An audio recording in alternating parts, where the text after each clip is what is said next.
The scope of the project is to relocate power services on a stretch of about 27.1 kilometers, stretching all the way from Mlolongo Township up to James Kichuru Road.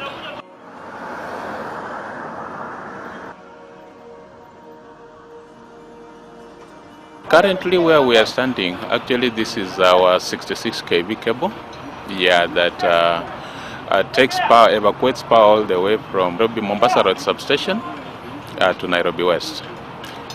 This is actually bulk power evacuation from Mombasa Road substation.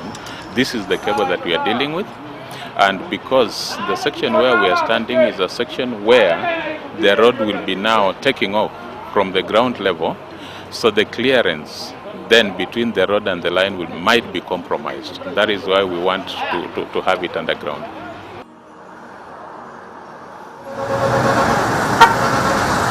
There are other areas that we have to dig to put underground cables.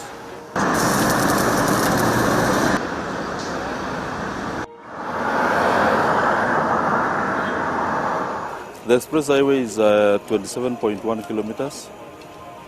By today, we've done 15 kilometers, left with only 12. We have a task that we've been assigned to remove our infrastructure to pave way for the express highway, which we want to run with and ensure that we clear that before the time that we've been set, which is November this year. If a new road comes or is required to be expanded and it defines our poles, we need to be compensated to remove those poles from those traces or those areas where the roads are supposed to pass.